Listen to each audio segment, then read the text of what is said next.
আমার থেকে কিছুটা দূরে দুইটা সুন্দরী মেয়ে বসে আছে, তবে একটা বেশি সুন্দর। মেয়েটা এত সুন্দর যে পরি বললেও ভুল হবে না। মেয়ে দুইটা গল্প করছে আর হাসছে। মেয়েটাকে কেন জানি রাগানোর ইচ্ছা হলো, তাই নীলকে উদ্দেশ্য করে একটু জোরে জোরে বললাম, দোস্ত, হাসিটা দেখছিস কি বিশ্রী। আমার তো মনে হচ্ছে একটা পেতনিও এর থেকে বেশি ভালো হাসতে পারে। আমার কথা শুনে মেয়ে দুইটা আমার দিকে তাকালো। আবারও বললাম, চেহারা দেখছিস, মনে হচ্ছে শেওড়া গাছের পেতনি। মেয়েটা এবার আমার কাছে এসে বলল, আমি শেওড়া গাছের পেতনি, আমার হাসির থেকে পেতনিতে বেশি সুন্দর করে হাসতে পারে? আরে আপনি এভাবে রাখছেন কেন? আমার সম্পর্কে এগুলো বলেছেন আর এগুলো শুনে আমি কি নাচবো? তাহলে তো ভালোই হয়, তাই না রে নীল? আর আমরা ফ্রিতে নাচও দেখতে পাবো। নাচেন নাচেন। যাতে মাতাল তালে ঠিক। আর আমাকে নিয়ে এগুলো বলেছেন কেন সেটা বলেন। কে বলেছে আমি এগুলো আপনাকে বলছি? এখানে তো আরো অনেক মেয়ে আছে। আপনি আমার দিকে তাকিয়ে এগুলো বলছিলেন? আপনি কি আমাকে ফলো করছেন? আজীব তো, কোন দুঃখে আপনার মতো ছাগলকে ফলো করতে যাব? যাক, এতদিনে তাহলে আমার সাগি আমাকে চিনতে পেরেছে। হা হা হা হা। আমি আপনার ছাগি? কোন দিক থেকে আমাকে আপনার ছাগি মনে হচ্ছে? আমাকে যে দিক থেকে আপনার ছাগল মনে হলো সেই দিক থেকে। ফালতু এসব আজাইরা পাবলিক কোথা থেকে যে আসে কে জানে। আপনি যেখান থেকে এসেছেন সেখান থেকে। আমার কথা শুনে মেয়েটা আরো রেগে গেল। মেয়েটা রাগে কটমট করতে করতে চলে গেল। রাগবাড়ি কথা, কারণ এত সুন্দরী মেয়েকে পেতনি বললে এমনিতেই রেগে যাবে। শুধু সুন্দরী মেয়েটাকে বললেই রাখবে না, যে কোনো মেয়ে রেগে যাবে। আমি আর নীল তো হাসতে হাসতে শেষ। নীল হাসতে হাসতে বলল, মামা সেই মজা লাগলো। আর যাই বল, মেয়েটার রাগি মুখ অনেক মায়াবী লাগছিল। আমি তো 2 বালতি ক্রাশ খাইছি। যাই বলো, মেয়েটা কিন্তু সেই রকম সুন্দরী। আর বেশি ক্র্যাশ খেলে হজম করতে পারবি না। আচ্ছা চল বাসায় যাওয়া যাক, দুপুর হয়ে গেছে। ওকে চলো। পার্ক থেকে আমি আর নীল বাসার দিকে হাঁটতে লাগলাম। চলেন আমার পরিচয়টা দিয়ে নেই। আমি আকাশ। এবার ইন্টার ফাইনাল পরীক্ষা দিয়ে উড়ে বেড়াচ্ছি। ও থুক্কু, আমার তো ডানা নেই যে উড়বো, ঘুরে বেড়াচ্ছি। আমি আমার খালাম্মার বাসায় এসেছি ছুটি কাটাতে। এখন ভাবছেন এখানে আবার বন্ধু কোথায় পেলাম? তাহলে শুনেন কোথায় পেলাম। 4 বছর আগে একদিন খালাম্মাদের বাসায় এসেছিলাম, তখন নীলের সাথে আমার পরিচয় হয়। আর তখনই বন্ধুত্বটা হয়ে যায়। আমরা সেম ক্লাসেই পড়ি। এই দেখেন, আপনাদের সাথে কথা বলতে বলতে খালাম্মাদের বাসার কাছে চলে এলাম। আচ্ছা যাই রে, বিকেলে দেখা হবে। নীল চলে গেল আর আমি খালাম্মাদের বাসায় কলিং বেল চাপ দিলাম। কলিং বেল চাপ দিতে ফারজানা আপু দরজা খুলে দিল। এখন ভাবছেন ফারজানা আপুটা কে? এটাও জেনে নেন, ফারজানা আপু হচ্ছে আমার একমাত্র সিনিয়র খালাতো বোন। কিরে, সকালে আসতে আসতেই কোথায় যাওয়া হয়েছিল? আমি গো বন্ধুর উইথ আড্ডা টু গিভ। তোর ভুলভাল ইংরেজি পড়া বন্ধ কর। যা তাড়াতাড়ি গোসল করে খেতে আয়। ওকে মাই ডিয়ার আপি। যাবি না? তোকে উত্তম মাধ্যম দিব। আরে যাচ্ছি যাচ্ছি, এত চেতো কেন? তারপর গোসল করতে এলাম। গোসল শেষ করে খেতে এলাম। এসে খালাম্মাকে বললাম, ও আম্মুর বড় বোন, তাড়াতাড়ি খেতে দাও, পেটে ইঁদুর দৌড় প্রতিযোগিতা শুরু করে দিয়েছে। তুই এত ফাজিল কেন বলতো? উপরওয়ালা জানে। খালাম্মা খাবার বেড়ে দিতে দিতে বলল, যেমন বাপ তার তেমন ছেলে, ওর বাপও তো ফাজিল। মুচকি হেসে বললাম, যাকে বলে বাক্যে বেটা সিপাহিকা ঘোড়া। হয়েছে, আর প্রবাদ বাক্য ঝাড়তে হবে না, তাড়াতাড়ি খেয়ে আমাকে উদ্ধার করো। খালাম্মা আমাকে অনেক ভালোবাসে, আদর করে, কারণ তার ছেলে নেই। আর ফারজানা আপুও আমাকে অনেক ভালোবাসে, আদর করে, কারণ তার কোনো ছোট বা বড় ভাই নেই তাই। আর আমিও আপুকে খালাম্মাকে অনেক ভালোবাসি, আর সুযোগ পেলে ফারজানা আপুদের বাসায় আসি, কারণ অনেক আদর যত্ন পাই তাই। খাওয়া দাওয়া শেষ করে আমার রুমে চলে এলাম। আমি এলে এই রুমে থাকি, এই আর কি। তারপর দিলাম ঘুম। এক ঘুমে বিকেল। হাই তুলতে তুলতে রুম থেকে বাইরে বের হলাম। বের হতেই আমি অবাক, কারণ যার সাথে পার্কে ঝগড়া করেছিলাম সেই মেয়েটি আপুর সাথে ড্রয়িং রুমে গল্প করছে। মেয়েটার চোখে চোখ পড়লো। মেয়েটা আমাকে দেখে ফারজানা আপুকে বলল, ফারজানা, এই ছেলেটা কে রে? এটা আমার খালাতো ভাই। কি? কেন? আর তুই এত অবাক হচ্ছিস বা কেন? তোর খালাতো ভাই একদম একটা ফালতু ছেলে। কেন, কি হয়েছে? ও আবার তোর সাথে কি করেছে? আর বলিস না। তারপর মেয়েটা আপুকে পার্কে ঘটে যাওয়া সবকিছু বলল। মেয়েটার কথা শুনে তো আপু হাসতে হাসতে সোফায় শুয়ে গেল। হাসবি না বলছি। তো কি করব? হাসির কথা শুনে হাসবো না তো কাঁদবো? আমার কিন্তু রাগ হচ্ছে। আচ্ছা আচ্ছা, আর হাসবো না। আকাশ না ফাজিলের ডিব্বা, সব সময় ফাজলামি করে। আকাশটা আবার কে? আমার খালাতো ভাই। ও, আকাশ তো আমার 3 বছরের ছোট, তাই না? কেন? এই ছেলে এদিকে আয়। আমি আমার রুমের সামনে দাঁড়িয়েছিলাম, তখন ফারজানা আপুর বান্ধবী আমাকে ডাকলো। মেয়েটার ডাক শুনে নিচে এলাম, এসে সুন্দর করে আপু আর ওই মেয়েটার মধ্যখানে বসে পড়লাম। এই এখানে বসলি কেন? উঠ উঠ। কেন? উঠতে বলছি না? আপনার সমস্যা হলে আপনি উঠে যান, তাই না আপু?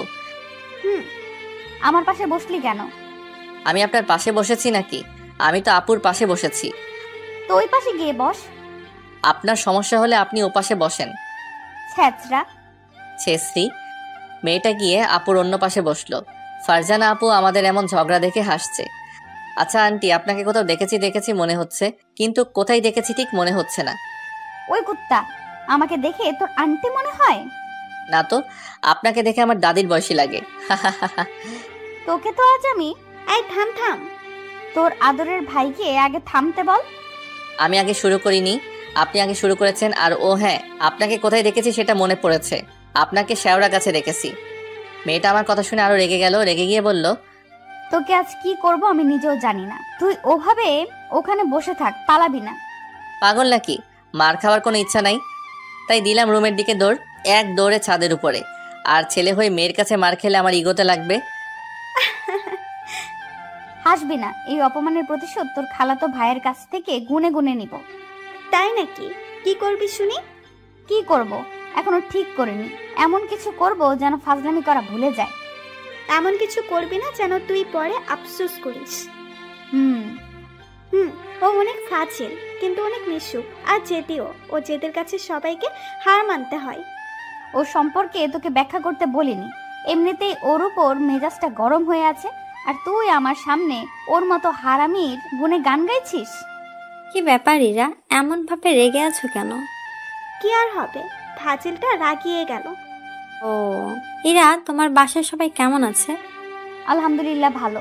আন্টি আজ যাই তাহলে। ওকে।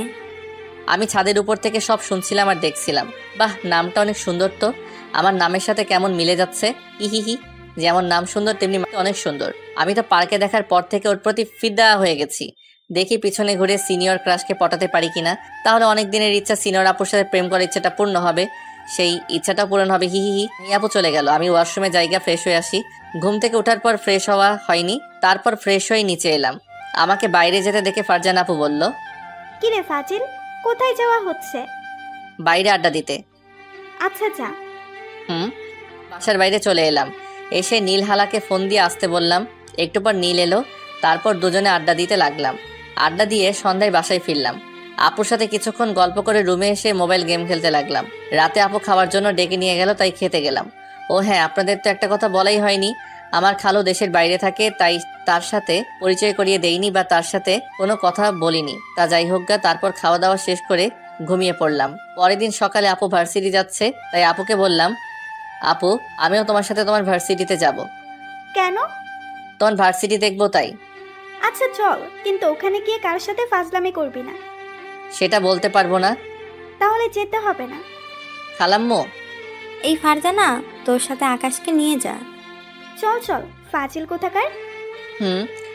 আপুর সাথে বাসা থেকে বের হয়ে হাঁটতে লাগলাম। আপু একটু যে দাঁড়িয়ে গেল, তাই আপুকে বললাম, এখানে দাঁড়ালে কেন? ইরার জন্য। ও, ওর বাসা কোথায়? এই তো সামনেরটাই। 1 মিনিট পর দেখলাম আপু বাসা থেকে বেরিয়ে এলো। আপুকে দেখে একটা মুচকি হাসি দিলাম। ও আমাকে দেখে রেগে গেছে, সেটা ওকে দেখে বোঝা যাচ্ছে। কিরে ফারজানা, এই ফালতুটা এখানে কি করছে? আমাদের সাথে ভার্সিটি যাবে। ও কিরে, তুই ভার্সিটিতে যেয়ে কি করবি? শুনলাম ভার্সিটিতে অনেক মশা মাছি আছে, তাই সেগুলো মারতে যাব। তুই যেমন ফালতু, তোর কথাগুলো ফালতু। ইরা আপুর দিকে তাকিয়ে একটা মুচকি হাসি দিলাম। ডিসগাস্টিং। কিরে ইরা, আমার কিউট সুন্দর ভাইটাকে দেখে তুই এমন করছিস কেন? কিউট না ছাই, গতকাল থেকে এর উপর মেজাজ বিগড়ে আছে। ইরা আপুর দিকে তাকিয়ে আবারও মুচকি হাসলাম। কিরে, তোর সমস্যা কি? এভাবে মুচকি মুচকি হাসছিস কেন? লে হালুয়া, আমি বেলে হাসতেও পাবো না? ও হাসতে তো, তোর সমস্যা কোথায়? আপু তোমার বান্ধবী তো মহা ঝগড়টে, তোমার বান্ধবী কি এভাবে সবার সাথেই ঝগড়া করে? ফারজানা আপু আমার কথা শুনে হাসছে, আর এইদিকে তো ইরা আপু রেগে ফায়ার। কুত্তা, তোকে তো। আমাকে মারতে এলো, তখন আমি সামনের দিকে দিলাম দৌড়। ওর পেছনে এমন ভাবে লাগছিস কেন বলতো? তোর খালাতো ভাইকে দেখলেই আমার পুরো শরীর জ্বলে। ফায়ার সার্ভিসের ফোন দেব নাকি? কেন? তোর শরীর জ্বলছে, তাই ভাবলাম ফায়ার সার্ভিসের কর্মীরা এসে পানি দিয়ে তোর শরীরের জ্বালা নিভাবে। সত্যি তোকে তো। আচ্ছা বাদ দে, ভার্সিটি চলে এসেছি, ভেতরে চল। এই আকাশ, তুই ভেতরে যাবি নাকি? আপুদের সাথে ভিতরে গেলাম। ভিতরে এসে মনে হচ্ছে ভুল করে আমি কোনো ময়দা ফ্যাক্টরিতে চলে এসেছি। ভাইরে ভাই, প্রায় সব ময়দা সুন্দরী। তাই আপুকে বললাম, আপু আমি কি ভুল করে ময়দা ফ্যাক্টরিতে চলে এসেছি? কেন? না মানে যেদিকেই তাকাচ্ছি সেই দিকেই দেখি ময়দা মাখা কিছু রমণী দেখতে পাচ্ছি তাই। আর আমার কি মনে হয় জানো, এরা ময়দা ফ্যাক্টরিতে কাজ করছে, তাই হয়তো এদের মুখে এত ময়দা, তাই না আপু? তোর বোনও তো ময়দা মেখেছে। আমার আপু এমনি অনেক সুন্দর, তোমার মতো ময়দা মেখে আন্টি থেকে সেরি হয় না। ফারজানা, তোর খালাতো ভাইকে আর কথা বলতে বারণ কর, না হলে ওর অবস্থা কি যে করব আমি নিজেও জানি না। গতি বেগতিক যে কোনো সময় দুই একটা পড়ে যেতে পারে আমার সুন্দর কিউট গালের উপর, তাই এখান থেকে কেটে পড়াই ভালো। তাই ফারজানা আপুকে বললাম, আপু আমি তাহলে চারদিকটা ঘুরে ঘুরে দেখি। ওকে যা। আপুদের কাছ থেকে চলে এলাম, এসে চারদিকটা ঘুরে ঘুরে দেখতে লাগলাম। বাবারে, এইদিকে তো জোড়া জোড়া, তাও দেখছি। হাঁটছি, তখন হঠাৎ করে একটা মেয়ে এসে আমার উপর পড়ে গেল। আমিও নিজেকে সামলাতে না পেরে নিচে পড়ে গেলাম, আর মেয়েটা আমার উপরে। মেয়েটার ঠোঁট সোজা এসে আমার কপালে পড়ল। মেয়েটা তাড়াতাড়ি উঠে লজ্জায় মাথা নিচু করে নিল আর বলল, সরি, হঠাৎ করে পাটা কিসের সাথে বেঁধে আপনার উপর পড়ে গেলাম। It's okay. আমারও একটু একটু লজ্জা লাগছিল, তাই ওখানে না দাঁড়িয়ে হাঁটতে লাগলাম। এই শুনুন। মেয়েটার কথা না শুনে হাঁটতে লাগলাম। হাঁটছি, তখন খেয়াল করলাম সবাই আমার দিকে তাকিয়ে মুচকি মুচকি হাসছে। সবার এমনভাবে হাসার কারণ বুঝতে পারলাম। আপুদের খুঁজতে লাগলাম, অনেক খোঁজাখুঁজি করে আপুদের পেলাম। এখানেও সেম কেস, আপু তাদের বান্ধবীরা হাসছে। আপুদের হাসির কারণ বুঝতে না পেরে আপুকে বললাম, আরে তোমরা সবাই এভাবে হাসছো কেন? এই দেখ। আমি তো জমিন থেকে আকাশে পড়লাম, থুক্কু আকাশ থেকে জমিনে পড়লাম, কারণ আমার কপালে লিপস্টিকের দাগ। তার মনে ওই মেয়েটার সি কি লজ্জা, কি লজ্জা। আমি তাড়াতাড়ি পকেট থেকে রুমাল বের করে মুছে নিলাম। তারপর আপুকে আবার বললাম, দেখো তো আর আছে কিনা। না। কি রে, তোকে কে কিস করলো? আর বইল না। তারপর আপুকে সব বললাম। আপু হাসতে হাসতে বলল, কোন মেয়েটা? এখানে এত মেয়ের ভিতর কোথায় খুঁজবে, আর কখনো যদি দেখা হয় তাহলে তোমাকে দেখাবো। ও আচ্ছা, আর আমরা এখন ক্লাসে যাব, তুই কি করবি? আমি বাসায় চলে যাব। ওকে। ইরা আপুর দিকে তাকিয়ে একটা ফ্লাইং কিস দিয়ে বললাম, বাই বেবি। উত্তর তোকে তো। আমার কথা শুনে ফারজানা আপু আর তার বাকি বান্ধবীরা হাসতে লাগলো। আর এইদিকে তো ইরা আপু রেগে আগুন। আমি নিশ্চিত এখানে থাকলে আমার উপর দিয়ে টর্নেডো অথবা সাইক্লোন বয়ে যেতে পারে, তাই এখানে আর না দাঁড়িয়ে থাকাই ভালো। তাই ওখানে থেকে ভার্সিটির বাইরে বের হয়ে এলাম। এসে নীলকে ফোন দিলাম। নীল ফোন রিসিভ করতে বললাম, কিরে কোথায় তুই? বাসায়। কেন? তাড়াতাড়ি বাইক নিয়ে ভার্সিটির সামনে আয়, ঘুরে বেড়াবো। আচ্ছা দাঁড়া, আসছি। 10 মিনিট পর এসে বলল, তুই ভার্সিটির সামনে কি করিস? এমনি। আর আপুর সাথে আপুর ভার্সিটি দেখতে আসছিলাম, এই আর কি। ও, আর কোথায় ঘুরতে যাবি? যেখানে ভালো হবে সেখানে চল। তাহলে চল গ্রামের দিকে যাই, ওই দিকটা অনেক সুন্দর। ওকে। তারপর দুজনে বাইকে করে গ্রামের দিকে ঘুরতে চলে গেলাম। ঘুরতে ঘুরতে দুপুর হয়ে গেল। হঠাৎ ফোনটা বেজে উঠলো। পকেট থেকে ফোনটা বের করে দেখি ফারজানা আপু। রিসিভ করলাম। রিসিভ করতে আপু বলল, কোথায় আছিস? ঘুরে বেড়াচ্ছি। কেন? তাড়াতাড়ি বাসায় আয়। আসছি। ফোন কেটে দিলাম। তখন নীল বলল, কে ছিল? ফারজানা আপু বাসায় ডাকছে। চল তাহলে। আবার বাসার দিকে রওনা দিলাম। 30 মিনিট পর বাসায় পৌঁছালাম। বাসার কলিং বেল চাপ দিতে খালাম্মা এসে দরজা খুলে দিল। কোথায় যাওয়া হয়েছিল? গ্রামের দিকে ঘুরতে। ও, আর যা তাড়াতাড়ি গোসল করে নামাজ পড়ে খেতে আয়। খালাম্মার কাছে থেকে এসে গোসল করতে এলাম। গোসল শেষ করে নামাজ পড়ে এসে খাবার টেবিলে বসলাম। খালাম্মা খাবার বেড়ে দিল। খাবার খেতে খেতে আপু বলে উঠল, তোকে রূপা খুঁজছিল। রূপাটা আবার কে? ও যে সকালে, ওর নাম রূপা। ও, কিন্তু আমাকে কেন খুঁজছিল? আর তুমি কিভাবে জানলে ওই মেয়েটি ওটা? না মানে মনে হলো তাই আর কি। ও, হুম। ওর আবার কি হলো রে, আমাকে খুঁজবে কেন? তারপর খাওয়া দাওয়া শেষ করে রুমে এসে দিলাম এক ঘুম। এক ঘুমে বিকেলে ঘুম থেকে উঠে বাইরে গেলাম। তারপর নীলকে ফোন করে আসতে বললাম। নীল এসে বলল, এখন আবার কোথায় যাবি? চল তাহলে দেখতে পাবি। ও আচ্ছা। আসলে ইরা আপুকে দেখতে যাব তাই নীলকে ডাকলাম। দুইজনে হাঁটতে হাঁটতে ইরা আপুদের বাসার সামনে চলে এলাম। এসে দেখি ইরা আপু ছাদের উপর দাঁড়িয়ে আছে আর রাস্তার দিকে তাকিয়ে আছে। নীল ইরা আপুকে দেখে বলল, এটা সেই দিনের মেয়েটা না যার সাথে পার্কে ঝগড়া করেছিলি? এটা ফারজানা আপুর বান্ধবী আর একেই দেখতে এলাম। কি? আর যতই হোক আমার ক্রাশ বলে কথা, আর দেখি পটাতে পারি কিনা। মেয়েটা তো তোর সিনিয়র। তাতে কি হয়েছে? আমি ইরা আপুর উপর ফিদা হয়ে আছি সেই দিন থেকে। হীরা আপুটা আবার কে? আমার ক্রাশের নাম। ও, কিন্তু মেয়েটা তো তোর দিকে রাগীভাবে তাকিয়ে আছে। তাহলে পটাবি কিভাবে? দেখা যাক কিভাবে পটাতে পারি। শালা জুনিয়ররা থাকলে পরে এখন নাকি সিনিয়র আপুর সাথে প্রেম করবে। সিনিয়রদের সাথে প্রেম করার মজাই আলাদা। বাল। তোর আর বললাম না। আমি পুরো না বললেও আমার ভিউয়ার্সরা ঠিক বুঝে যাবে, কারণ তারা তো অনেক ট্যালেন্টেড। হয়েছে, আর চল সামনে থেকে ঘুরে আসি। একটু সামনে যেতেই কে যেন আমার নাম ধরে ডাক দিল।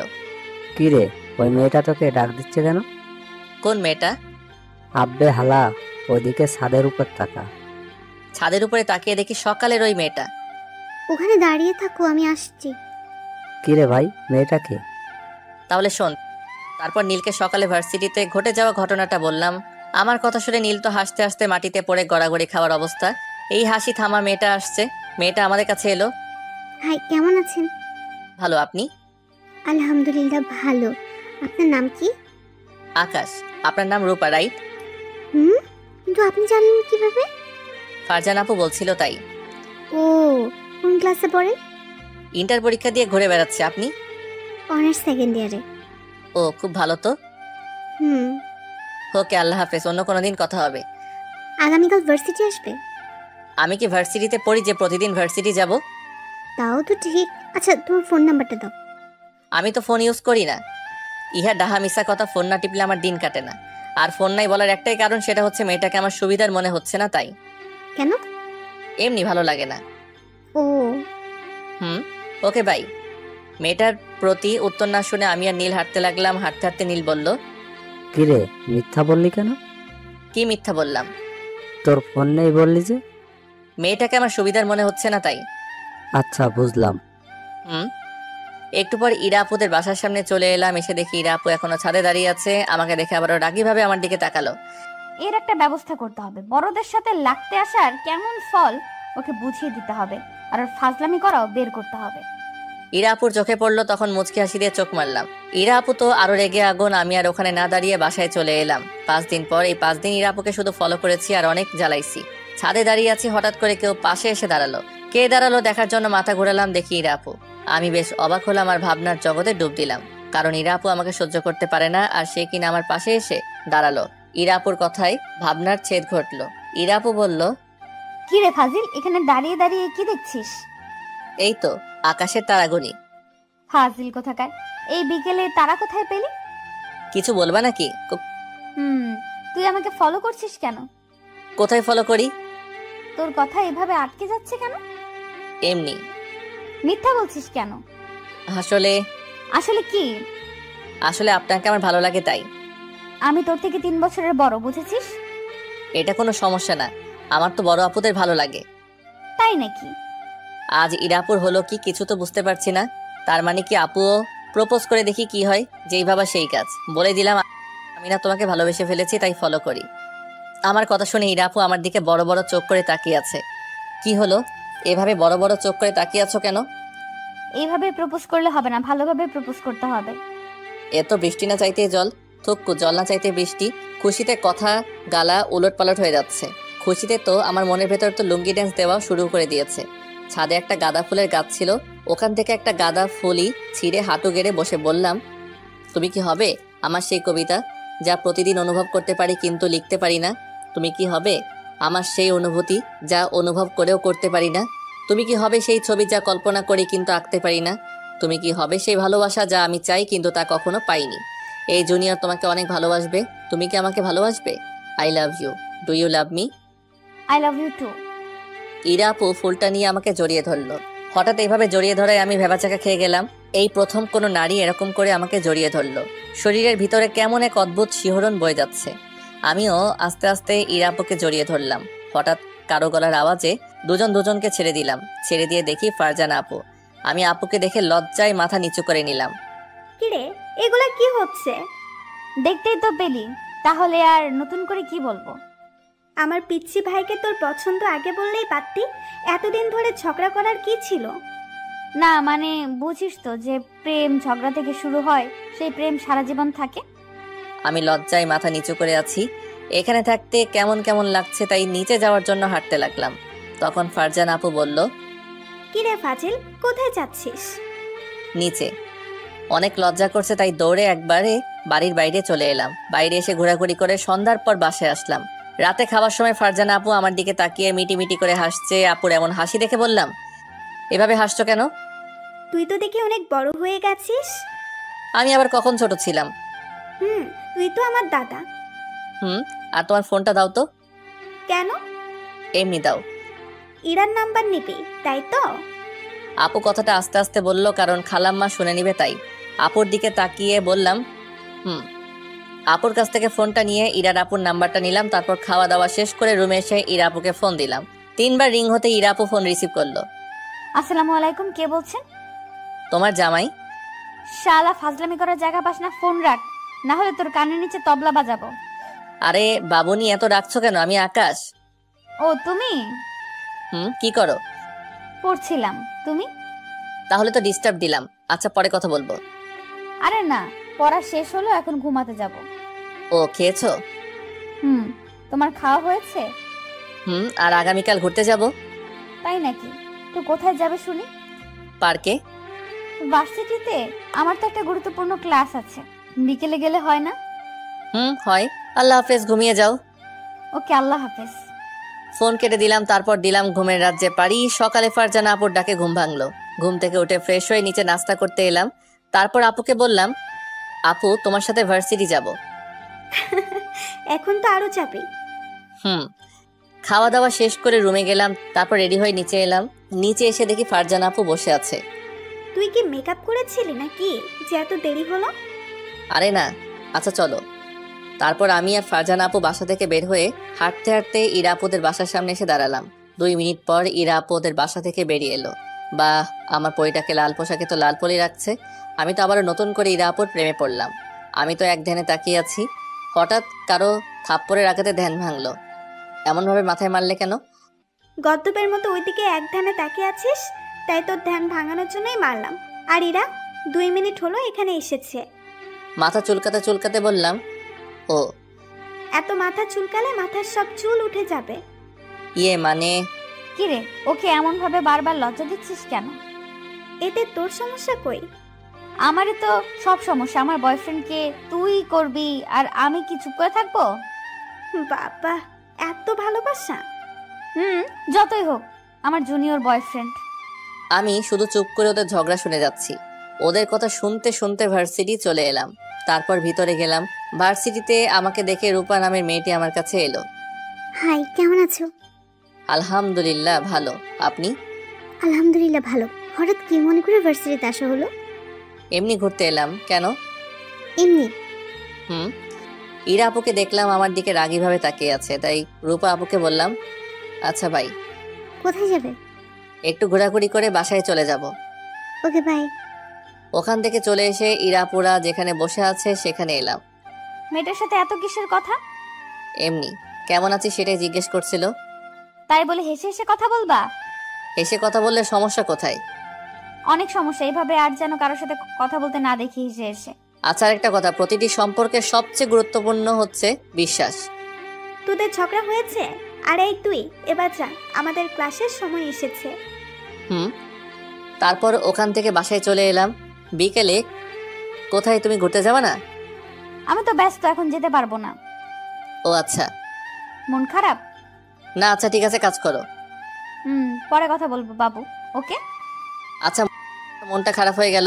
মন খারাপ করে মাথা নিচু করে বসে আছি, তখন ফারজানা আপু এসে বলল, কি রে, এমন ভাবে মাথা নিচু করে বসে আছিস কেন? এমনি ভালো লাগছে না। কিছু কি হয়েছে? না, এমনিতেই ভালো লাগছে না। আমার সাথে একটু শপিং মলে চল তো। কি করতে যাবা? মানুষ শপিং মলে কি করতে যায়? শপিং করতে। আমিও তাই করব। ওকে চলো। হুম। আমি আর আপু বাসা থেকে বের হয়ে একটা সিএনজি নিয়ে শপিং মলে চলে এলাম। আপু শপিং করতে লাগলো। একটা দোকানে একটা নীল রঙের বেসলাইট দেখতে পেলাম, তাই ওই দোকানে গিয়ে বেসলাইট কিনে নিয়ে পকেটে রেখে দিলাম।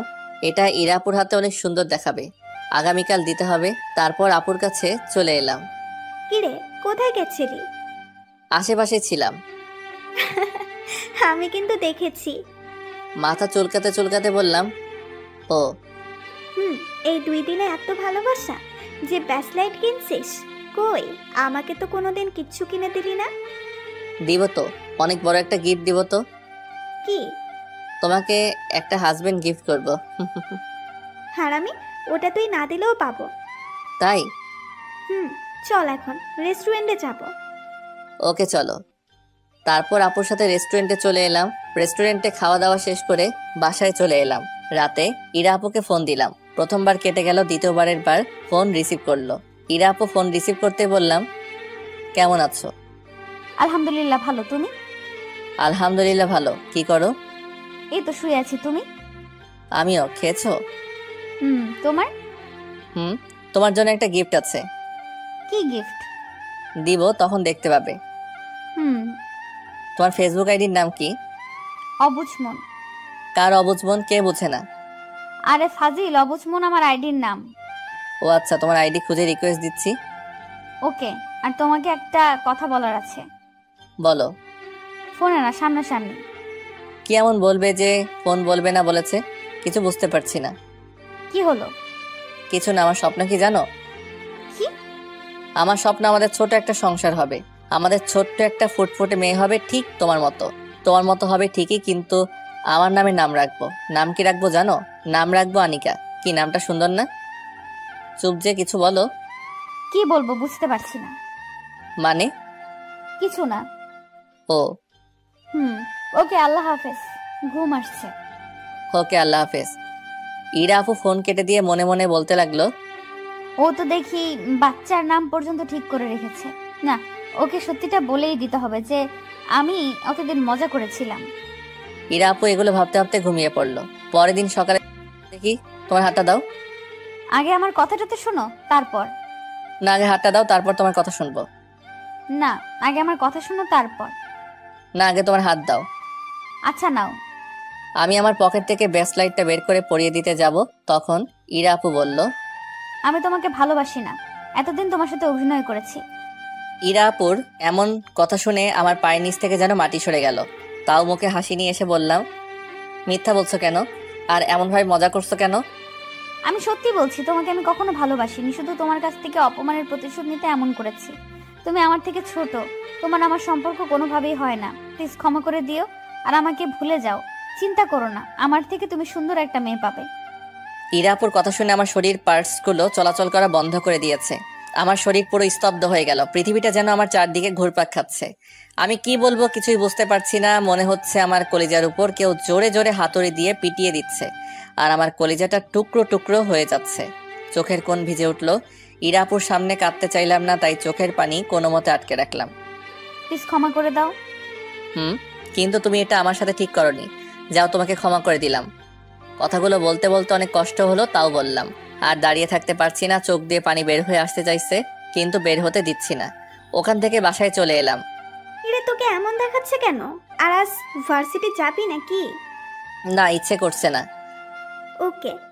রুমে এসে দরজাটা লাগিয়ে দিয়ে বালিশে মুখ গুজে হাউমাউ করে কেঁদে উঠলাম। কিছুক্ষণ কান্না করার পর ব্যাগ গুছিয়ে নিলাম। বাসায় চলে যাব। এখানে আর থাকবো না, না হলে ইরাপুকে ভুলতে পারবো না। আর কোনোদিন এখানে আসবো না। ইরাপু আমার সাথে এমন না করলেও পারতো। ইরাপুকে অনেক ভালোবাসি, কোনোদিন ভুলতে পারবো কিনা জানি না। রুম থেকে ফ্রেশ হয়ে ব্যাগ হাতে করে নিয়ে নিচে এলাম। খালাম্মা আমার হাতে ব্যাগ দেখে বলল, কোথায় যাবি? চলে যাব। কেন? আমার কাজ আছে, তাই চলে যেতে হবে। কি এমন কাজ পড়লো যে চলে যেতে হবে? আমাকে যেতে হবে। খালাম্মাকে আর কোনো কথা বলার সুযোগ না দিয়ে বাসা থেকে বের হয়ে একটা অটো নিলাম। তারপর 1 ঘন্টা পরে বাসায় চলে এলাম। আম্মু আমাকে দেখে বলল, কি রে ফাজলে বাচ্চা ফাজিল, 1 মাস থাকবি বললি আর 7 দিন পর চলে এলি যে? কেন, চলে যাব নাকি? বলো চলে যাচ্ছি। আমার এমন রেগে যাওয়া দেখে আম্মু আর কিছু বলল না। আমি রুমে এসে দরজা লাগিয়ে আবার বালিশে মুখ গুজে কাঁদতে লাগলাম। শুধু একটা কথাই মনে আসছে, ইরাপু এমনটা না করলেও পারতো। কেন আমাকে স্বপ্ন দেখিয়ে আবার ভেঙে দিল? এমনভাবে কাঁদতে কাঁদতে কখন যে ঘুমিয়ে পড়েছে মনে নেই। আপা, ওখানে কি হয়েছে? আকাশ এভাবে এলো কেন? তা তো আমিও বুঝতে পারছি না, আমাকে কাজ আছে বলে চলে গেল। আকাশের চোখ দুটো দেখে বোঝা যাচ্ছে অনেক কেঁদেছে, চোখ দুটো অনেক লাল হয়ে আছে। আমি তো কিছুই বুঝতে পারছি না। সকালে খাওয়া দাওয়া করে খুশি মনে বের হলো, কিন্তু যখন বাসায় এলো তখন ওর মন খারাপ হয়েছিল। তারপর একটু পরে রুম থেকে হাত ব্যাগ নিয়ে বের হয়ে এলো। দুপুরে ঘুম থেকে উঠলাম, তারপর গোসল করে নিলাম, তারপর খেতে গেলাম। খাওয়ার সময় আম্মু বলল, তোর কি হয়েছে? তোর মন খারাপ কেন? কিছু না আম্মু, তাড়াতাড়ি খেতে দাও। হুম। আমার কি হয়েছে সেটা জানার জন্য আম্মু জোর করলো না, কারণ জোর করে কোনো লাভ নেই, সেটা আম্মু ভালোভাবেই জানে। আম্মু আকাশ কোথায়? খেতে ডাকো। থাকলে তো ডাকবো। থাকলে মানে? কোথায় গেছে? বাসায় চলে গেছে। কেন? কাজ আছে বলে চলে গেছে, কিন্তু তোর ছোট খালা বলেছে ও নাকি কেঁদেছে, ওর মন খারাপ। তুই কি কিছু বলেছিস? না তো। দাঁড়াও, আমি আকাশকে ফোন দিয়ে জানছি কি হয়েছে। তোকে বলবে? জানি না। ফারজানা আপু আমার ফোন দিতে লাগলো, কিন্তু ফোন বন্ধ বলছে। কিরে, কি হয়েছে? ফোন বন্ধ করে রেখেছে। ইরাকে ফোন করে দেখি। ইরাকে কেন ফোন দিবি? কিছু না, আর খাবো না। পুরো খেয়ে যা। ফারজানা আপু আর কোনো কথা না বলে তার রুমে গিয়ে ইরা আপুকে ফোন দিল। ইরা আপু ফোন রিসিভ করতে ফারজানা আপু বলল, তোদের মধ্যে কি হয়েছে? চুপ কেন? কি হয়েছে বল। কই কিছু না। কিছু যদি না হয় তাহলে আকাশ বাসায় গেল কেন? আর আকাশ কান্না করেছে কেন? আমি আকাশকে ভালোবাসি না, এতদিন শুধু মজা করেছি। কি? আসলে ওর থেকে বদলা নেওয়ার জন্য এমনটা করেছিলাম। ভালোবাসা তোর কাছে মজা মনে হয়?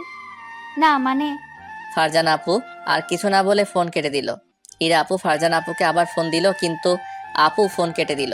ইরা আপু আবার ফোন দিল, কিন্তু আপু এবারও রিসিভ করলো না। আপু এবার ফোন বন্ধ করে রেখে দিল। রাতে ফাজিলের সওয়াল ফাজিল, এত তাড়াতাড়ি চলে এলি যে? এসে কি ভুল করে দিয়েছি? ভুল করলে বলো, অন্য কোথাও চলে যাই। আমার এমনভাবে রেগে যাওয়া দেখে আব্বু আম্মুর দিকে তাকিয়ে চোখের ইশারায় বলল, কি হয়েছে আম্মু? বলল, জানি না। খাওয়া দাওয়া শেষ করে রুমে এলাম। এসে মনটা খারাপ হয়ে গেল, কারণ এই সময় ফোনে ইরার সাথে কথা বলতাম, কিন্তু আজ থেকে আর বলা হবে না, আর প্রিয় মানুষটির কণ্ঠটা শুনতে পারবো না। ইরা আপুর কথা মনে পড়তেই চোখের কোণটা আবার ভিজে উঠল। চোখ মুছে ঘুমানোর চেষ্টা করছি, কিন্তু ঘুম আসছে না। বারবার সকালের কথাগুলো কানের কাছে বাজছে। ঘুমানোর অনেক চেষ্টা করলাম, কিন্তু ঘুম এলো না। ঘুমানোর জন্য একটা ঘুমের ওষুধ খেলাম, ওষুধ খাওয়ার একটু পরেই ঘুমিয়ে পড়লাম। পরের দিন সকালে, এই বাজার যা তো, কোনো সবজি নেই, সবজি কিনে নিয়ে আয়। টাকা দাও। নে। আব্বু তুমিও টাকা দাও। আর টাকা কি করবি? তোমার বৌমা আছো তো, তাই তাকে শপিং করে দিব। ফাজলামি বাদ দিয়ে বল, টাকা কি করবি? আমার পকেটে কোনো টাকা নেই, তাই পকেট খরচ দাও। এটা আগে বললেই পারতি। এখন তো বললাম, এখন টাকা দাও। এই নে 100 টাকা। আব্বু গো, তুমি কত টাকা দিলে? আমার তো পকেটে রাখার জায়গা নেই। বেশি হয়ে গেছে, আগে বলবি তো। আচ্ছা তাহলে দে, 100 কমিয়ে 50 টাকা দিই। আবার বাপ ব্যাটা শুরু হলো। এই তাড়াতাড়ি বাজারে গিয়ে সবজি নিয়ে আয়। দাঁড়িয়ে কেন, যা। তাড়াতাড়ি 5000 টাকা দাও। কি? জি আব্বা হুজুর। হবে না। আম্মু দিতে বলো। তুই না তোর খালার বাসা যাওয়ার আগে 5000 টাকা নিলি? ওটা শেষ হয়ে গেছে, এখন টাকা দাও। এই নে, 1000-এর বেশি দিতে পারবো না। দাও। আরে বাইকের চাবিটা দাও। এই নে।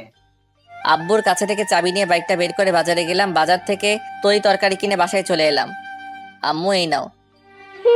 আর যে টাকা বেশি হয়েছে তা ফেরত দে। হি বিড়ালকে মাছ জমা দেওয়ার পর ফেরত চাইছে। তোকে তো। আম্মু চামচটা হাতে নিতে দিলাম দৌড়। এক দৌড়ে রুমে চলে এলাম। যেমন বাপ তেমন তার ছেলেও হয়েছে। রুমে এসে শুয়ে পড়লাম, তখন ইরার কথা মনে পড়ে গেল আর মনটা খারাপ হয়ে গেল। না, যতক্ষণ একা থাকবো ততক্ষণ মন খারাপ থাকবে, তার থেকে ভালো বাইরে যাই। রুম থেকে বের হয়ে আম্মুকে বলে বাসা থেকে বেরিয়ে আমাদের বাসার পাশের থাকা দোকানে এলাম। বসে আছি, তখন দেখি রায়হান কোথাও যাচ্ছে, তাই রায়হানকে ডাক দিলাম। রায়হান আমার বন্ধু। রায়হান এলো, তারপর রায়হানের সাথে বসে গল্প করতে লাগলাম। ঘন্টা খানেকের মতো গল্প করে বাসায় এলাম, তারপর খাওয়া দাওয়া শেষ করে রুমে চলে এলাম। ওইদিকে ভার্সিটিতে। আজ আমার জন্য না দাঁড়িয়ে চলে এসেছিস কেন? এমনি। ও, কিছু কি বলবি? এমন ভাবে কথা বলছিস কেন? কিভাবে কথা বলছি? কেমন রেগে রেগে কথা বলছিস কেন? আর সরি ওরকম করার জন্য। সবকিছু সরি বললেই মাফ হয়ে যায় না। যেটা করেছিস সেটা আমি কল্পনাতেও ভাবিনি তুই এমন করবি। আকাশের উপরে প্রতিশোধ নেওয়াই ছিল তো, অন্য ভাবিনি তুই। আর কিছু বললে বল, না হলে আমার সামনে থেকে সর। তোকে দেখলেই তোর উপর রাগ হচ্ছে। তাকে যেতে হবে না, আমি যাচ্ছি। তোর মতো বেস্ট ফ্রেন্ড থাকার চেয়ে না থাকা অনেক ভালো। আজ থেকে তোর সাথে আমার ফ্রেন্ডশিপ শেষ। ফারজানা দাঁড়া। ফারজানা আপু ইরা আপুর কথা না শুনে অন্য জায়গায় চলে গেল। 5 দিন পর আকাশকে ফোন দিয়ে তোদের বাসায় ডাক। 2 দিন ভার্সিটি এলি না, আর তোর অবস্থা এমন কেন হয়েছে? এমনি ডাক প্লিজ। বুঝতে পারছি তোর এমন অবস্থা হওয়ার কারণ। হাসিস না, ফোন দিয়ে ডাক প্লিজ। তুই ফোন করে ডাক। অনেকবার ফোন দেওয়ার চেষ্টা করেছি কিন্তু বারবার ফোন বন্ধ বলছে। আকাশ তো নাম্বার চেঞ্জ করে নিয়েছে, আর যেটা ব্যবহার করছে সেটা আমার কাছে নেই। ও ভাবি তোমার মনের ভেতর তাহলে ভালোই ঝড় চলছে। বাল, ওদের বাসায় চল।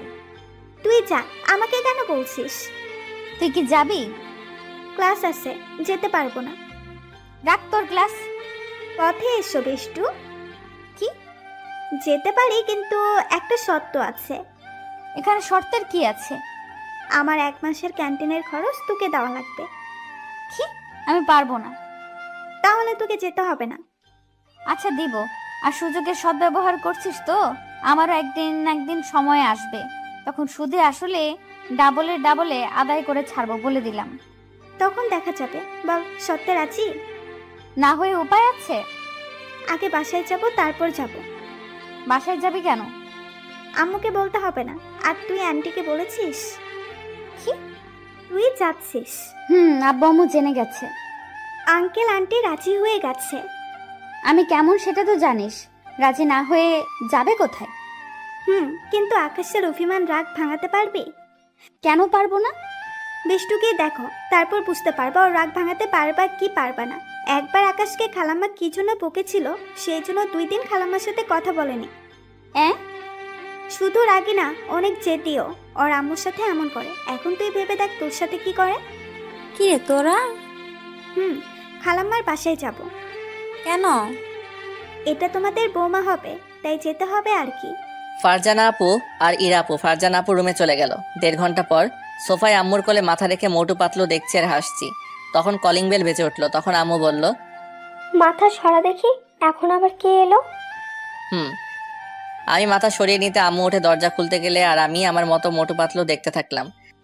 আজ তাহলে ছোট খালার কথা মনে পড়েছে? তা না, পড়াশোনার চাপে আসার সময় হয়ে ওঠে না। ও, ভিতরে আয়। এটা কে? আমার ফ্রেন্ড, আর তোমার বৌমা। তুইও কবে থেকে আকাশের মতো হলি? সত্যি, এটা তোমার হবু বৌমা। আম্মু এবার ফারজানা আপুর দিকে বড় বড় চোখ করে তাকালো। ইরা তো মাথা নিচু করে দাঁড়িয়ে আছে। এভাবে দেখছো কেন? তুই যা বললি তা শুনে তো বড় বড় চোখ হবেই। আকাশ কোথায়? এতক্ষণ তো টিভি দেখছিল, মনে হয় ওর রুমে, না হয় ছাদে গেছে। ও আচ্ছা, আমরা যে জন্য এসেছি। বল, কি জন্য এসেছিস? ফারজানা আপু আম্মুকে সব বলল। আম্মু সব শুনে কিছুক্ষণ চুপ থাকার পর বলল, ও, আর দেখো আকাশের অভিমান ভাঙাতে পারো কিনা। জি, ওর রুম কোনটা? আমার সাথে আয়। ছাদ থেকে নিচে নামতেই দেখি ইরা আর ফারজানা আপু। আম্মু, আমি বাইরে গেলাম। কোথায় যাবি? রায়হান ফোন করে কেন জানি ডাকলো। না গেলে হয় না? কেন? তোর সাথে কথা ছিল। ও আচ্ছা, যা বলবা তাড়াতাড়ি বলো, আমাকে যেতে হবে। আমি না, ইরা বলবে। ও জি আপু, বলেন কি বলবেন? একটু ছাদে চলো। এখানে কিছু বললে বলেন, না হলে আমি গেলাম। সরি। আমি তো আপনাকে ক্ষমা করে দিয়েছি, তাহলে সরি বলছেন যে? আমি আর কিছু বললাম না, বাইরে চলে এলাম। তারপর বন্ধুদের সাথে দুপুরে বাসায় এসে গোসল করে নামাজ পড়ে এলাম। আম্মু তাড়াতাড়ি খেতে দাও। বস, দিচ্ছি। ফারজানা, ইরা, তোমরাও বসো। আমি একটা চেয়ার টেনে বসলাম, ইরা আমার সামনে বসলো। আম্মু সবাইকে খাবার বেড়ে দিল। আমিও খেতে লাগলাম। একটু পর কেউ আমার পায়ে সুরসুরি দিতে লাগলো। ইরা আর ফারজানা আপুর দিকে তাকালাম। ইরা আপুর দিকে তাকিয়ে মিটি করে হাসছে, আর ফারজানা আপু চুপচাপ খেয়ে যাচ্ছে। বুঝলাম ইরা আপু এমন করছে, কিছু বললাম না, শুধু পা টেনে নিলাম। তারপর খাওয়া দাওয়া শেষ করে রুমে এসে শুয়ে পড়লাম। একটু পর ইরা আপু আর ফারজানা আপু আমার রুমে এলো। সরি, প্লিজ ক্ষমা করে দাও। চুপ করে আছি আর ফেসবুকিং করছি। ইরা আপু আবার বলল, প্লিজ ক্ষমা করে দাও। চুপ করে মোবাইল ফোন টিপছি। চোখে ঘুম ঘুম ভাব, তাই দিলাম ঘুম। এমন ভাবে দাঁত কেলিয়ে হাসার কি আছে? আকাশ তো ঘুমিয়ে পড়লো। সেটাই তো দেখছি। আচ্ছা তুই রুমে গিয়ে ঘুমিয়ে পড়। কেন? যেতে বলছি যা। কেন বল? তুই যা তো। ওই উল্টাপাল্টা কিছু করার ধান্দা আছিস নাকি? বাল, তোর মাথায় কি কখনো ভালো চিন্তা ভাবনা আসে না? সব সময় খারাপ ভাবনা নিয়ে ঘুরে বেড়াস। বোন, তুই কেমন সেটা ভালোভাবেই জানি। আর যাচ্ছি। ফারজানা যেতেই আমি দরজা আটকে এসে আকাশকে জড়িয়ে ধরে শুয়ে পড়লাম। কি অদ্ভুত এক অনুভূতি, মনে হচ্ছে আমি এখন এই সুখের রাজ্যে আছি। আর ওর মুখটা কত মায়াবী লাগছে। হঠাৎ ঘুমের ঘোরে আকাশ আমার উপর এক পা তুলে শক্ত করে জড়িয়ে ধরলো। শালা কি আমাকে মেরে ফেলবে নাকি? বাপরে বাপ, কত শক্ত করে জড়িয়ে ধরে আছে, কিন্তু ভালোই লাগছে। ওর কপালে একটা কিস দিতে ইচ্ছে করছে, আর ইচ্ছেটাকে আটকে রাখতে পারলাম না। আকাশের কপালে একটা কিস করে দিলাম। আমার কিস দেওয়ায় আকাশ নড়ে উঠল। হঠাৎ কপালে কারো স্পর্শ পেতেই ঘুমটা ভেঙে গেল। চোখ খুলে দেখি ইরা আপু। ইরা আপুকে ছেড়ে দিয়ে তাড়াতাড়ি উঠে পড়লাম। উঠলা কেন? আমার তো ভালোই লাগছিল। রুম থেকে বের হন। না। বেরিয়ে যান। না গো জান, আমি তোমার সাথে ঘুমাবো। আম্মু আম্মু। এখানে আম্মুকে ডাকার কি আছে? কিছু বললাম না। রুম থেকে বেরিয়ে এসে আম্মুকে বললাম, ইরা আপুকে বেরিয়ে যেতে বলো, না হলে কিন্তু খুব খারাপ হয়ে যাবে। বলছি। আম্মু উঠে আমার রুমে গেল। তারপর ইরা আর আম্মু বের হয়ে গেল। তারপর আমি রুমে গিয়ে দরজা আটকে বিছানায় এসে দিলাম ঘুম। কিরে, বের করে দিল কেন? ঘুমের ঘোরে কত সুন্দর করে জড়িয়ে ধরেছিল, মজাই লাগছিল। বল কেন যে চুমু দিতে গেলাম আর ঘুম থেকে উঠে গেল। ভালো তো, এখন ঘুমিয়ে পড়। ভাবলাম জড়িয়ে ধরে ঘুমাবো, কিন্তু কিস্টের জন্য হলো না। কথা কম বলে ঘুমাতো, আমার অনেক ঘুম পাচ্ছে। বিকেলে ছাদে দাঁড়িয়ে আছি, তখন ইরা আপু আর ফারজানা আপু এলো। আমরা চলে যাবো, আর তুইও আমাদের সাথে যাচ্ছিস। তোমরা যাও, বারণ করছে কে? কিন্তু আমি যাচ্ছি না। চল না। আমি তো যাচ্ছি না, পার্মানেন্টলি থেকে যাচ্ছি। কিছু বললাম না, চুপ করে দাঁড়িয়ে থাকলাম। কি ব্যাপার, বোবা হয়ে গেল নাকি? এবারও কিছু বললাম না, চুপ করে দাঁড়িয়ে থাকলাম। সরি তোমার সাথে ওরকম করার জন্য। এবার সত্যিই তোমাকে ভালোবাসি। ভালোবাসি না বলে বলেন যে প্রতিশোধ নেওয়া শেষ হয়নি। এবার ইরা তোকে সত্যি সত্যিই ভালোবাসে। কিছু বললাম না, ছাদ থেকে নেমে গেলাম, তারপর বাইরে চলে এলাম। কাঁদছিস কেন? আমাকে বিশ্বাস করছে না। বিশ্বাস করবে কেমন করে? তুই তো আর বিশ্বাসটা ভেঙে দিয়েছিস। মানুষ মাত্রই তো ভুল, আর আমিও করেছি, তাই বলে কি ক্ষমা করা যায় না? আমাকে বলে কি লাভ? যাকে বলার তাকে বল। কি হলো মা, কাঁদছো কেন? তোমার ছেলে অনেক পচা, আমাকে বিশ্বাস করছে না। আর কাঁদতে হবে না, আমি কিছু একটা করছি। ইরা আপু আম্মুকে জড়িয়ে ধরে ঢুকরে ঢুকরে কাঁদতে থাকলো। ঘোরাঘুরি করে সন্ধ্যায় বাসায় এলাম। বাসায় আসতে আব্বু ডাক দিল। আব্বু কাছে গিয়ে বললাম, বলো। বিয়ে ঠিক করেছি। আর একটা বিয়ে করবা? আহ কি ভালো, তাহলে তোমার বিয়েতে অনেক মজা করব। আর আমারও 2টা আম্মু হবে। কি মজা কি মজা। আমিও তাহলে আমার বাবার বিয়ে খাবো। আমি বিয়ে করব কেন? একটা এনে জীবন তেজপাতা হয়ে গেছে, আর একটা নিয়ে এলে তো জীবনে পুরো শেষ। আম্মুর দিকে তাকিয়ে দেখি তো রাগে মুখ লাল করে নিয়েছে, আর এদিকে তো ইরা আপু আর ফারজানা আপু মুখ চেপে হাসছে। আজ আর কিছু বললাম না, না হলে দুই বাপ বেটাকে ঝাড়ু পিটা করতাম। আম্মুর কথা শুনে আব্বু চুপ হয়ে গেল। আমি তো মুচকি মুচকি হাসছি। আব্বু বলল, আমরা তোর বিয়ে ঠিক করেছি। বিয়ে করতে পারবো না। তুই করবি না তোর? আম্মুর দিকে তাকাও কেন, আর পুরোটা না বলে এইভাবে থেমে গেলে যে? আরে বাপ, বিয়ে করলে তোর সমস্যা কি? আমি বিয়ে করেছি না, এটাই আমার শেষ কথা। আশা করি আমার সামনে বিয়ে সম্পর্কে কোনো কথা বলবে না। তারপর ওখান থেকে উঠে রুমে চলে এলাম। একটু পর ইরা আপু আমার রুমে এসে দরজা লাগিয়ে আমার কাছে এলো। এসে আমার শার্টের কলার ধরে দাঁড় করিয়ে বলল, কিরে তোর সমস্যা কি? আমি কি মূর্তির সাথে কথা বলছি? ঠিক আছে, তোকে আমায় বিয়ে করতে হবে না, আমি ভুল করে ফেলেছিলাম, পারলে মাফ করে দিস। ইরা আপু আমার শার্টের কলার ছেড়ে দিয়ে চলে গেল। আমি বিছানায় বসে পড়লাম। ইরা আপু দরজা খুলে আবার আমার কাছে শার্টের কলার ধরে দাঁড় করিয়ে দিয়ে বলল, ভাবলি কি করে আমি তোকে ছেড়ে চলে যাব? তোকে ছেড়ে কখনো যাব না, আর সারা জীবন তোর ঘাড়ে ভূতের মতো বসে থাকবো। আমি চুপ করে আছি। কথা বলো না প্লিজ। বলছি তো আমি অনেক বড় ভুল হয়ে গেছে, প্লিজ প্লিজ ক্ষমা করে দাও। অন্তত কথাটা তো বলো। দাঁড়া, তোর কথা কিভাবে বের করতে হয় সেটা আমি ভালো করে জানি। ইরা আপু আমাকে ছেড়ে দিয়ে বাইরে চলে গেল আর আমি বিছানায় বসে মনে মনে হাসতে লাগলাম। একটু পর ইরা আমার রুমে এলো, তাও আবার ফল কাটা একটা ছুরি নিয়ে। ছুরি এনে আমার পেটের সামনে ধরে বলল, কথা বলবি না? তোর পেটে ছুরি ভরে দিব। কিছুই বলছি না, শুধু চুপ করে দেখছি। কথা বল, না হলে সত্যি সত্যি তোর পেটে ছুরি ভরে দিব। ইরা ছুরিটা ফেলে দিয়ে বলল, থাক, তুই মানুষ না মূর্তি বুঝতে পারছি না। ইরা চলে গেল আর আমি লম্বা হয়ে শুয়ে পড়লাম। কি রে, কি হলো? ধুর, ও মানুষ না অন্য কিছু বুঝতে পারছি না। কেন যে ছেলেটা ওরকম বুঝতে পারছি না। যার সাথে ভালো সম্পর্ক তার সাথে বন্ধুর মতো ফ্রি, আর যে ওর সাথে ঝামেলা করবে তার ছায়ার আশেপাশেও যায় না। এমন কেন হয়েছে? আপনারা কিছু বলেন না। তোমার আন্টি কি বলবে? একদিন বলেছিল, তাই 2 দিন কথা বলেনি। তোমার মতো অনেক চেষ্টা করেও ওর রাগ ভাঙাতে হয়েছে। আমার মাথায় একটা বুদ্ধি আসছে। কি বুদ্ধি? তাহলে শোনো। ইরা আপু তার প্ল্যান সবাইকে বলল। আপনারা এত উত্তেজিত হয়েন না, প্ল্যানটা আপনারাও জানতে পারবেন। প্ল্যান শুনে ফারজানা আপু বলল, যদি অন্য কিছু হয়ে যায়? কিচ্ছু হবে না। আকাশ যদি আমাকে সত্যিই ভালোবাসে তাহলে ঠিক যাবে। আচ্ছা, তোমরা সবাই খেয়ে নাও, আর আমি আকাশকে ডেকে নিয়ে আসি। আমি রুমে শুয়ে আছি, তখন আম্মু এলো, এসে বলল, এই আকাশ, চল খেতে যাবি। চলো। আম্মুর সাথে খাবার জন্য এলাম, এসে চেয়ার টেনে আব্বুর পাশে বসলাম। তারপর চুপ করে খেয়ে উঠে গেলাম। চেয়ার থেকে ওঠা মাত্রই আব্বু বলল, সত্যি তুই বিয়ে করবি না? তোমাকে বলিনি আমার সামনে আর বিয়ের কথা বলবা না? রুমে চলে এলাম, এসে শুয়ে পড়লাম। একটু পর আমার রুমে ইরা আপু এলো, এসে বলল, আমাকে ক্ষমা করা যায় না? মানুষ মাত্রই তো ভুল হয়। আমিও না হয় ভুল করেছি, তাই বলে ক্ষমা করা যায় না? কথাটা তো বলো। এমন ভাবে চুপ করে থেকো না প্লিজ। আমি চুপ করে থাকলাম তো আপনার সমস্যা কোথায়? তোমার চুপ থাকা আমাকে অনেক কষ্ট দিচ্ছে। বলেছি তো আপনাকে ক্ষমা করে দিয়েছি, তাহলে আমার পিছনে এমনভাবে লেগে থাকেন কেন? অসহ্য। ক্ষমা করে থাকলে কথা বলো না কেন? বললাম তো। এমন ভাবে কথা বলো কেন? আমার খুব কষ্ট হচ্ছে। আপনি এখান যাবেন, আর আমি এর থেকে ভালোভাবে কথা বলতে পারি না। আগে তো ভালোভাবে কথা বলতে। মানুষের মন মানসিকতা সবসময় এক থাকে না। আর প্লিজ আপনি এখন যান। ঠিক আছে, আর তোমার সামনে আসবো না। ভালো থাকিও।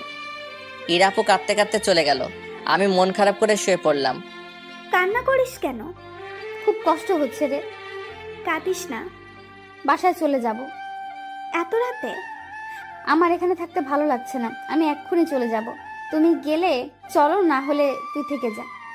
আচ্ছা চল যাবো, কিন্তু কান্না থামা। পরের দিন সকালে খাবার টেবিলে ফারজানা আপু বা ইরা আপুকে দেখতে পেলাম না। মনে হয় চলে গেছে। একটু খারাপ লাগলো।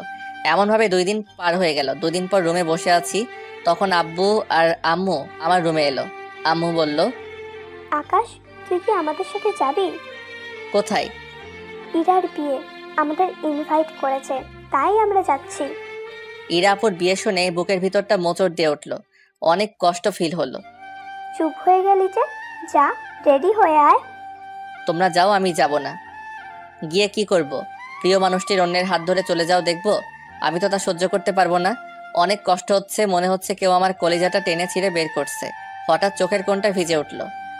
আচ্ছা, তুই তাহলে থাক, আমরা গেলাম। ওকে আম্মু। আম্মু আর আব্বু চলে গেল। আবারও বালিশে মুখ বুজে কাঁদতে লাগলাম। আজ আমার দোষে আমার ভালোবাসা হারালাম না, এখনো সময় আছে, যাই বিয়ে আটকাই। চোখ মুছে বাইক নিয়ে বের হয়ে গেলাম। ধীরে ধীরে বাইকের স্পিড বাড়াতে থাকলাম আর নীলকে ফোন দিলাম। কয়েকবার রিং হতেই নীল ফোন রিসিভ করলো। দোস্ত, তাড়াতাড়ি ইরাপুর বিয়েটা যেভাবে হোক আটকা। কি? ইরা আপুর বিয়ে? হ্যাঁ দোস্ত, তাড়াতাড়ি কর, আমি প্রায় চলে এলাম। দাঁড়া, যাচ্ছি। আচ্ছা, আমি সামনে তাকাতেই দেখি একটা ট্রাক দূরত্ব গতিতে আমার দিকে ছুটে আসছে।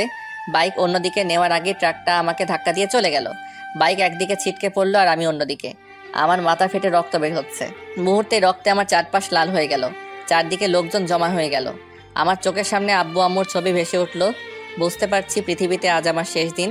আমার চোখ দুটো বন্ধ হওয়ার আগে কালিমা পড়লাম। ফোনে নীল হ্যালো হ্যালো বলে যাচ্ছে, কিন্তু কোনো রেসপন্স পাচ্ছে না। আকাশ কথা বলছে না কেন? আর শব্দটা কিসের হলো? আবার ওর কিছু হলো না তো? তখন একটা লোক ফোনটা কানের কাছে ধরে বলল, আপনি কে বলছেন? আপনি যার ফোন রিসিভ করেছেন আমি তার বন্ধু, কিন্তু আপনি কে? আমি একজন ডাক্তার, আর যার ফোন সে অ্যাক্সিডেন্ট করেছে, ওর অবস্থা গুরুতর। কি? ওকে তাড়াতাড়ি হাসপাতাল নিয়ে যান প্লিজ। আমি ওর পরিবারকে জানাচ্ছি, আর আমি ফোন দেব, তখন রিসিভ করবেন প্লিজ। ওকে। ডাক্তারটা সবাইকে সরিয়ে আমাকে তার গাড়িতে করে হাসপাতালে নিয়ে গেলে আর নীল দৌড়ে খালাম্মার বাসায় গেল। নীলের এমনভাবে দৌড়ে আসার দেখে ফারজান আপু বলল, কিরে এমন ভাবে দৌড়ে এলি কেন? আকাশ আকাশ আকাশ আকাশ করছিস কেন? আকাশের কি হয়েছে? আকাশ অ্যাক্সিডেন্ট করেছে, ওর অবস্থা অনেক খারাপ। কি? একজন ডাক্তার ওর ফোন থেকে ফোন করেছিল। নীলের কথা শুনে আব্বু আম্মু খালাম্মা ফারজান আপু সবাই স্তব্ধ হয়ে গেছে। আম্মু তো কান্না শুরু করে দিয়েছে। ও এখন কোথায় আছে? বলতে পারছি না, আকাশের ফোনে ফোন দেন, ডাক্তারটা রিসিভ করবে। আব্বু তাড়াতাড়ি আমার ফোনে ফোন দিল আর ডাক্তারটা ফোন রিসিভ করতে আব্বু বলল, আমার ছেলে কেমন আছে আর আমার ছেলে কোথায় আছে? আপনার ছেলে এই হাসপাতালে আছে, আর আপনার ছেলের অবস্থা অনেক খারাপ। আসবে কিনা জানি না, আল্লাহ ভরসা। আব্বুর হাত থেকে ফোনটা পড়ে গেল আর মূর্তির মতো দাঁড়িয়ে থাকলো। কথা বলো না কেন? বলো আমার ছেলে কোথায় আর কেমন আছে? ডাক্তার বলল আকাশের অবস্থা অনেক খারাপ, বাঁচবে কিনা জানি না। আব্বুর মুখে এমন কথা শুনে আম্মু জ্ঞান হারিয়ে ফেললো। সবার মাঝে মারা কান্নার একটা রোল পড়ে গেল। আম্মুকে সবাই ধরে গাড়িতে উঠালো, তারপর ডাক্তারের ঠিকানা অনুযায়ী গাড়ি চালাতে লাগলো। কিছুক্ষণ পর হাসপাতালে চলে এলো। তারপর রিসিপশন থেকে আইসিইউ এর নাম্বার জেনে নিয়ে আইসিইউ এর সামনে চলে এলো আর আম্মুকে একটা নার্সকে দিয়ে একটা রুম পাঠিয়ে দিল। আইসিইউ থেকে একটা ডাক্তার বের হতে আব্বু বলল, ডাক্তার আমার ছেলের অবস্থা এখন কেমন? আপনার ছেলের অবস্থা খুব ভালো না, আল্লাহকে ডাকেন। রোগীর শরীরে রক্ত শূন্য। আমাদের ব্লাড ব্যাংকে 2 ব্যাগ রক্ত ছিল, ওইগুলো দিয়ে রাখছি। আর তাড়াতাড়ি আধা ঘন্টার মধ্যে ও পজিটিভ 3 ব্যাগ রক্ত ব্যবস্থা করেন। ওকে ডাক্তার। আব্বু আর দেরি না করে ব্লাড ব্যাংকে ফোন দিল। ব্লাড ব্যাংক থেকে বলল তাদের কাছে এই মুহূর্তে এই গ্রুপের রক্ত নেই। এভাবে আব্বু 3টি ব্লাড ব্যাংকে ফোন করলো, কিন্তু 3 জায়গায় এই গ্রুপের রক্ত নেই বলল। আব্বু মাথায় হাত দিয়ে বসে পড়লো, এখন কি করবে কিছুই বুঝতে পারছে না। আঙ্কেল, আমাদের সবার রক্ত পরীক্ষা করলে কেমন হয়? দাঁড়াও, ডাক্তারকে বলি। আব্বু নীল ডাক্তারের কাছে গেল। এদিকে আম্মুর জ্ঞান ফিরতে কাঁদতে কাঁদতে বলতে লাগলো, আমার ছেলে কোথায়? আমি ওর কাছে যাব। শান্ত হ, আকাশের কিচ্ছু হবে না, আকাশ ঠিক হয়ে যাবে। কিভাবে শান্ত থাকবো আপা? তুমি বলো, একটা মাত্র ছেলে, ওর যদি কিছু হয়ে যায় তাহলে আমাদের অবস্থা কি হবে? আকাশকে কোথায় রাখা হয়েছে সেখানে চলো। চল। ফারজান আপুর ফোনটা বেজে উঠলো। ফারজান আপু ফোনের দিকে তাকিয়ে দেখি ইরা আপু ফোন করেছে, তাই তাড়াতাড়ি রিসিভ করলো। বল। তোর কণ্ঠে এমন কেন শোনাচ্ছে? আর তোরা কখন আসবি? আমাদের আর যাওয়া হবে না, আমরা হাসপাতালে আছি। হাসপাতালে কেন? কার কি হয়েছে? আকাশ অ্যাক্সিডেন্ট করেছে, ওর অবস্থা খুবই সিরিয়াস। ডাক্তারেরা এখন ঠিকভাবে কিছু বলতে পারছে না, তাড়াতাড়ি এই হাসপাতালে চলে আয়। ফারজানার কথা পায়ের নিচ থেকে মাটি সরে গেল আর চোখের সামনে পৃথিবীটা অন্ধকার হয়ে উঠল আর চোখের কোণ দিয়ে পানি গড়িয়ে পড়তে লাগলো। কিছুক্ষণ পর যখন বুঝতে পারলাম আমাকে হসপিটালে যাওয়া লাগবে, যত দ্রুত সম্ভব রুম থেকে দৌড়ে গাড়ির চাবি নিয়ে হসপিটালের দিকে রওনা হলাম। গাড়ি চালাচ্ছি তো মনে হচ্ছে গাড়ি এগোচ্ছে না। আমাদের কারো রক্ত ও পজিটিভ না, কি করব কিছুই বুঝতে পারছি না। তোমাদের কারো রক্ত ও পজিটিভ না? আম্মু খালাম্মা ফারজানা আপু 3 জনই না বললো। আম্মু আবার কাঁদতে কাঁদতে জ্ঞান হারিয়ে ফেললো। রক্ত পেয়েছেন? না ডাক্তার সাহেব, আমার ছেলেকে মনে হয় বাঁচাতে পারলাম না। আম্মু এবার কেঁদে দিলেন। ইরা আপু আধা ঘন্টা পর এলো, এসে কেঁদে কেঁদে বলল, আকাশ কেমন আছে? আকাশ কোথায়? আমি দেখব। ওর ও পজিটিভ রক্ত লাগবে, কোথাও পাওয়া গেল না। যত রক্ত লাগবে আমি দিব, আমার রক্তের গ্রুপ ও পজিটিভ। চল ডাক্তারের কাছে। ইরা ডাক্তারে গিয়ে বলল আর ডাক্তার ওর কাছে থেকে রক্ত নিল। 1 ঘন্টা পর অপারেশন শেষ করে ডাক্তার যখন বের হলো তখন আব্বু বলল, ডাক্তার, আমার ছেলে? আমরা আমাদের যথাসাধ্য চেষ্টা করছি, বাকিটা আল্লাহর হাতে। আল্লাহকে ডাকতে থাকেন, আর 48 ঘন্টার আগে কিছুই বলতে পারছি না। ডাক্তার চলে গেল আর আবারও সবাই কান্নায় ভেঙে পড়লো আর আল্লাহকে ডাকতে লাগলো। ইরা কাঁদতে কাঁদতে বলল, সব আমার জন্য হয়েছে।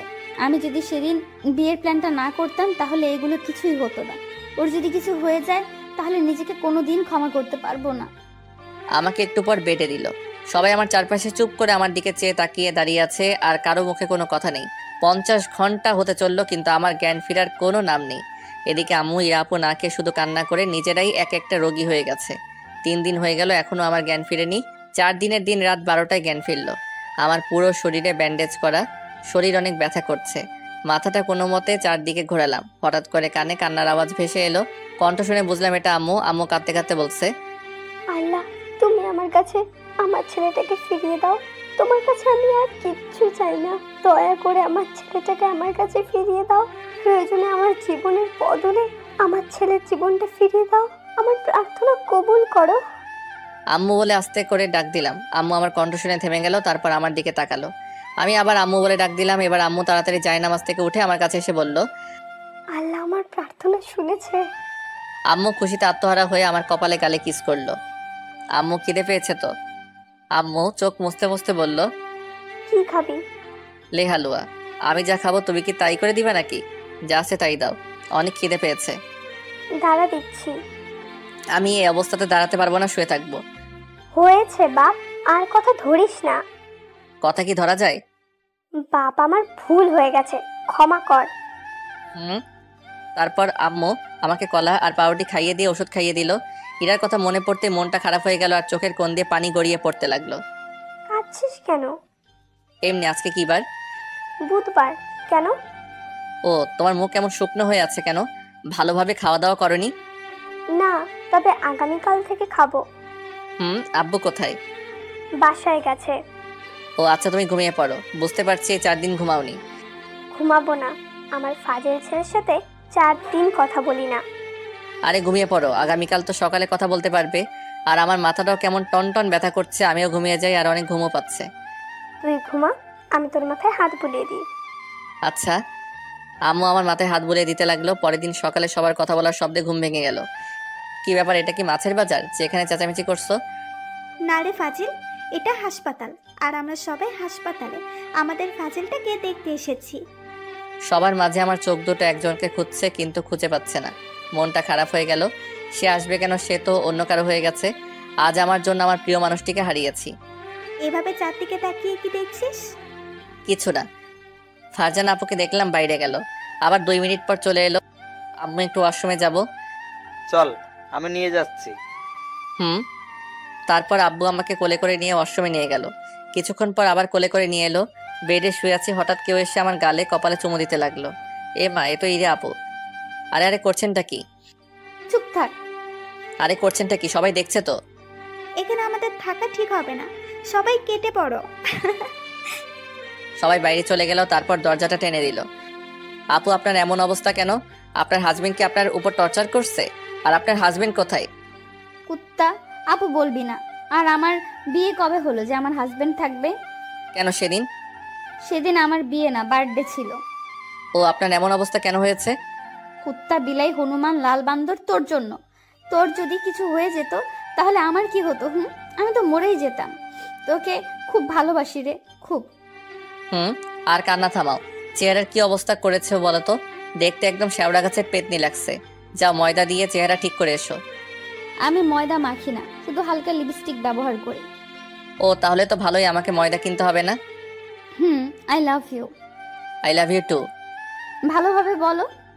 কিভাবে? ফাজলামি বাদ দিয়ে ভালো করে বলো না। আচ্ছা বলছি, I love you too Ira. এটা কি হলো? কিস দিলাম। 3 মাস পর বাসর ঘরের সামনে দাঁড়িয়ে আছি। ভিতরে যেতে কেমন ভয় ভয় করছে। বুকে ফু দিয়ে ভিতরে গেলাম। আমার আসার শব্দ পেয়ে ইরা আপু বিছানা থেকে উঠে আমাকে সালাম করতে গেল, কিন্তু দিলাম না। ইরাকে ধরে নিয়ে বললাম, একমাত্র আল্লাহ ছাড়া অন্য কোনো কিছুর কাছে মাথা নত করলে গুনাহ হয়। আর চলো 2 রাকাত নফল নামাজ আদায় করে আমাদের ভবিষ্যৎ জীবনের জন্য দোয়া করি। তারপর দুজনে মিলে ওযু করে এসে নামাজ আদায় করে দোয়া করলাম। তারপর ইরাকে কোলে তুলে বিছানায় শুয়ে দিলাম। তারপর জান ভাঙেন। আমার বুঝি লজ্জা করছে না? আর বাকিটা ইতিহাস। এই ইতিহাস জানতে গেলে বিয়ে করে নিয়ে জানতে হবে। গল্পটা কার কাছে কেমন লেগেছে কমেন্ট করে জানাতে ভুলবেন না। আর গল্পটা ভালো লাগলো লাইক শেয়ার করবেন, আর যাবার সময় সাবস্ক্রাইব অবশ্যই করবেন। বিশেষ দ্রষ্টব্য, ভুল ত্রুটি ক্ষমার দৃষ্টিতে দেখবেন। ধন্যবাদ।